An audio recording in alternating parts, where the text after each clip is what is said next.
এক ছিল রমেশ, গ্রাম বাংলার এক গরিব অথচ পরিশ্রমী ছেলে। বাবা মায়ের মৃত্যুর পর থেকেই তার একটাই লক্ষ্য, নিজের পরিশ্রমে কিছু করে দেখানো। এই লক্ষ্যেই সে সিদ্ধান্ত নিল পেঁপে চাষ করার। পেঁপে নাকি কম যত্নে ভালো ফল দেয়। যদি সব ঠিকঠাক মতো হয়, আর মাত্র কয়েকদিন, তারপর পাকা পেঁপেগুলো বিক্রি করব আর বাবা মায়ের স্বপ্ন পূরণ করব। আমি অনেক বড় হব। রোদে পুড়ে বৃষ্টিতে ভিজে রমেশ বাগান সাজাতে লাগলো। কয়েক সপ্তাহের মধ্যেই ছোট ছোট চারা মাথা তুলে দাঁড়ালো, আর কিছুদিনের মধ্যেই বড় বড় সবুজ পেঁপে ঝুলতে লাগলো গাছে। রমেশের মুখে খুশির ঝিলিক।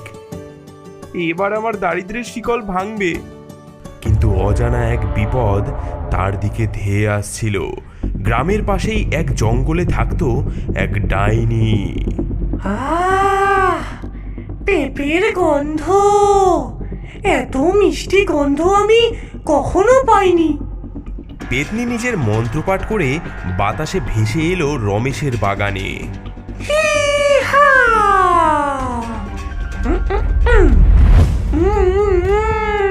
আহা, কি স্বাদ! কি মিষ্টি! এই বাগানের পেঁপে যেন সোনা। রাতের খিদে মেটানোর জন্য এর চেয়ে ভালো কিছু হতেই পারে না। তবে কি, আমি যে ছেলেটার বাগানে পেঁপে খাচ্ছি, সে তো অনেক কষ্ট করেছে, এমনকি রাত জেগে গাছের যত্নও নেয়। তবুও মায়া বাড়িয়ে লাভ নেই, আমি তো প্রেত, পেটের খিদে মেটানোই আমার নিয়তি। পাঁচু ছিল রমেশের প্রতিবেশী। সেও পেঁপে চাষ করত বটে, কিন্তু তার গাছে তেমন ফলই ধরত না। রমেশের বাগান দেখে তার মনের ভেতরে হিংসের আগুন জ্বলে উঠত। এ কি, আমি তো অনেক কষ্ট করলাম, কিন্তু কিছুই তো হচ্ছে না আমার গাছে, অথচ এই ছোড়াটা এত বড় বাগান বানিয়ে ফেললো। আমি কিছুতেই সহ্য করতে পারছি না।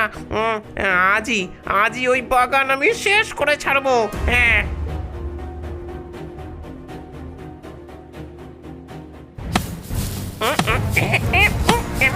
দেখ বেটা, মজা মজা পাবি এবার কাল সকালে।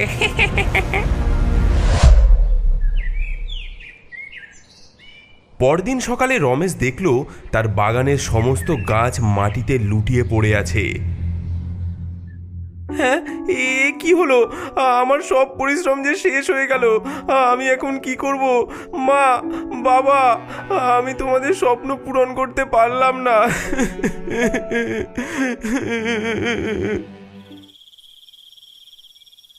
এই ছেলেটার এত কষ্ট দেখে আমারও কষ্ট হচ্ছে। আমি ওর পেঁপে খেয়েছি, তাই এখন আমাকে সাহায্য করতেই হবে। আমি যদি চুপ থাকি, তাহলে এই বাগানের অস্তিত্বই মুছে যাবে। সেই রাতেই পেতনি তার জাদু দিয়ে বাগান পুনর্জীবিত করলো। ধ্বংস হয়ে যাওয়া গাছগুলো আবার সবুজ হয়ে উঠল এবং তাতে ঝুলতে লাগলো বড় বড় পেঁপে। হ্যাঁ, ওইদিকে বাগানে এত আলো কেন?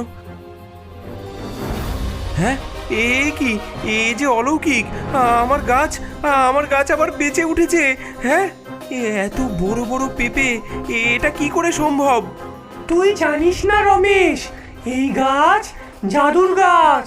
এবার তোর সব দুঃখ কেটে যাবে। কাল সকালে গিয়ে এই সব পেঁপে বাজারে নিয়ে গিয়ে বিক্রি করব। হে হে হে হে। রমেশ রাতে শুতে চলে যায়। সে ভাবছে সকালে উঠে পেঁপে তুলবে, কিন্তু রাত গভীর হয়। হঠাৎ বাগানে ধোঁয়া জমতে থাকে এবং ধোঁয়ার মধ্যে থেকে চারজন ভূতের আবির্ভাব হয়। এই যে গন্ধ, এমন পেঁপে আগে কখনো দেখিনি রে ভাই। হ্যাঁ রে, খেতে মনে হচ্ছে দারুণ লাগবে।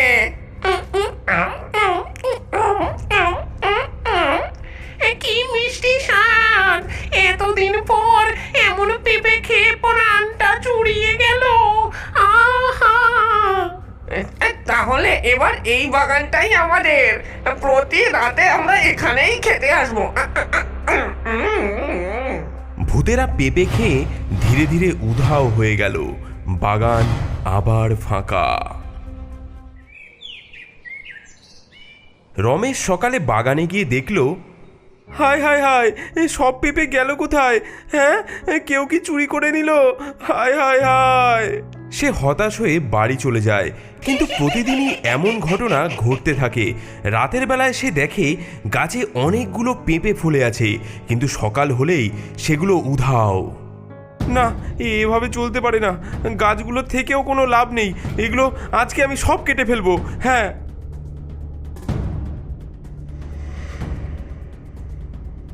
সে কুড়ুল নিয়ে গাছগুলোকে কেটে ফেলতে যাবে, এমন সময় হঠাৎ পেতনি প্রকট হয়।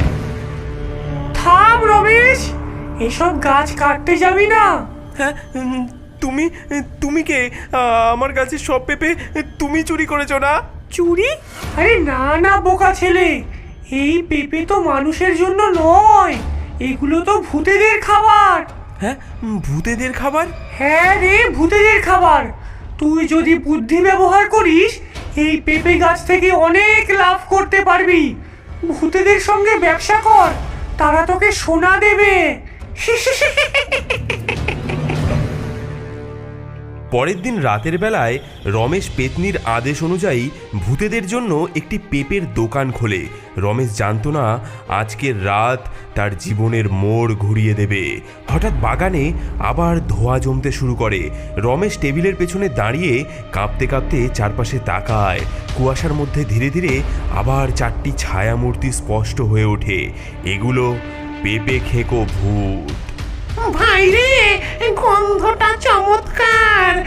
পেঁপে পেঁপে কোথায়? হ্যাঁ, এই যে এই টেবিলে সব সাজানো আছে, খেতে চাইলে নিয়ে নিন। প্রথমবারের মতো কোনো মানুষ আমাদের খেতে ডাকলো। দেখি তো স্বাদ কেমন। ভূতেরা টেবিলের দিকে এগিয়ে আসে এবং একটি একটি করে পেঁপে তুলে খেতে শুরু করে। অমৃত, এমন মিষ্টি পেঁপে জীবনেও খাইনি রে ভাই। এই গাছের পেঁপে শুধু খাওয়ার জন্য নয়, এর মধ্যে শক্তি আছে। আমাদের প্রাণ পুরো ফিরে এলো। পেঁপে খাওয়ার পর ভূতেরা টেবিলের উপর সোনার মোহর রেখে চলে যায়। এইটা তোমার জন্য। প্রতি রাতে এই দোকান খুলে রেখো, আমরা আবার আসবো, খাবো আর সোনা দেবো। আপনাদেরকে অনেক ধন্যবাদ, আবার আসবেন। ভূতেরা একে একে ধোঁয়ার মতো মিলিয়ে যায়। রমেশ মোহরগুলো হাতে নিয়ে খুশিতে লাফিয়ে ওঠে। পরদিন সকালে সে মোহরগুলো গুনে দেখে। কয়েকদিনের মধ্যেই তার দোকান জমজমাট হয়ে ওঠে। প্রতি রাতে ভূতেরা আসে, পেঁপে খায় আর সোনা রেখে যায়। রমেশ ধীরে ধীরে অনেক ধনী হতে থাকে, কিন্তু তার সঙ্গে তার লোভও বাড়তে থাকে। হ্যাঁ, বেশি বেশি পেঁপে তুলি, তাহলে আরো বেশি সোনা পাবো।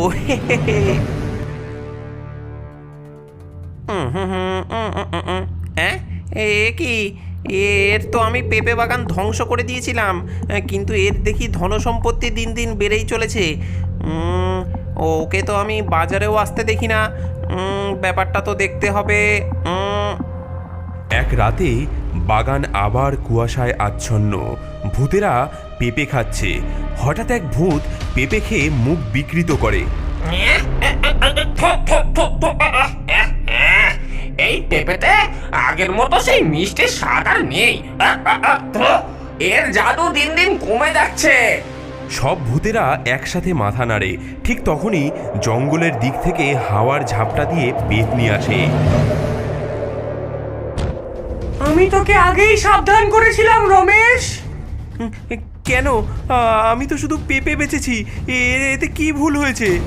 এই পেঁপেগুলো জাদুকরি বীজ থেকে জন্মেছে। এরা মানুষের লোভ বাড়ায়। তুই ভূতেদের খুশি করতে পেঁপে বেশি পেরে ফেলেছিস, তাই গাছের জাদুর ক্ষমতা কমে যাচ্ছে। আমরা তো এখানে পেঁপের জাদু নিতে এসেছিলাম, যে আমাদের শক্তি যোগায়। এই পেঁপেই আমাদের শক্তি যোগায়। পেঁপেতে যদি আর জাদু না থাকে, তাহলে এই বাগান আমাদের আর কোনো কাজের না। হ্যাঁ, তুই তোকে দেওয়া সুযোগ নষ্ট করছিস রমেশ, লোভে পড়ে সব শেষ করছিস। আমি আমার ভুল বুঝতে পারছি। আমি আর কোনোদিনও এত বেশি বেশি পেঁপে পারবো না। এবার যতটুকু প্রয়োজন ততটুকুই পারবো। ও, এখানে এই ব্যাপার ঘটছে। ঠিক আছে। রমেশের পেঁপের বাগান দেখে মনের মধ্যে আগের থেকেই জ্বালা নিয়ে বসেছিল পাঁচু। তার ওপর ভূতেদের সোনা আর পেঁপের জাদু তার মনের মধ্যে লোভের আগুন আরও জ্বালিয়ে দেয়। সে এক নতুন ফন্দি আঁটল। পাঁচু তার পুরনো আলমারি থেকে ধুলো পড়া এক পুরোহিতের পোশাক বের করলো এবং নিজের মুখে সাদা রং মেখে একদম ডাইনি সাজলো। তারপর একখানা বড় লাঠি হাতে নিয়ে সে বেরিয়ে পড়ল। আজকে ভূতেদের বোকা বানিয়ে সব সোনা নিয়ে নেব। আর আর ওই জাদুকরি পেঁপে, সেটা তো আমার চাই চাই। পাঁচু চুপি চুপি রমেশের পেঁপে বাগানে ঢোকে। সেখানে টেবিলে রাখা পাকা পেঁপের স্তূপ। পাঁচু একটি ঝোপের আড়ালে লুকিয়ে থাকে। হঠাৎ হালকা কুয়াশার মধ্যে ভূতেদের উপস্থিতি টের পাওয়া যায়। তারা টেবিলের চারপাশে জড়ো হয়ে পেঁপে খাচ্ছে। পাঁচু লাঠি উঁচিয়ে গর্জে ওঠে। এই এই এই এই এ, তোরা কারা? এই পেঁপে তোদের নয়, ছেড়ে দে এই পেঁপে। এই এই তুই কে? তুই কে? আমাদের পেঁপে খাওয়ার কে বাধা দেয়? আমি হলাম এই বাগানের রক্ষক, ডাইনি। তোরা এখানে আর আসতে পারবি না। পেঁপের বদলে সোনা রেখে দিয়ে যা। ভূতেরা একে অপরের দিকে তাকায়। তাদের মুখে সন্দেহের ছাপ, কিন্তু তারা ভয় পেয়ে টেবিলে সোনা রেখে পালিয়ে যায়। পাঁচু সোনার মোহরগুলো তুলে নেয়। এরপর কয়েকটি পেঁপেও সে থলিতে ভরে বাড়ি চলে যায়।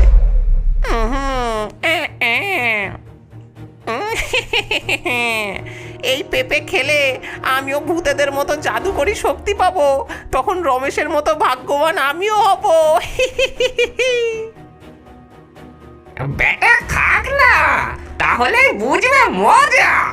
এগুলো মানুষের জন্য নয়, এই পেঁপে শুধু আমাদের জন্য। পাঁচু বাড়িতে এসে পেঁপেগুলো খেতে শুরু করে। এত মিষ্টি পেঁপে,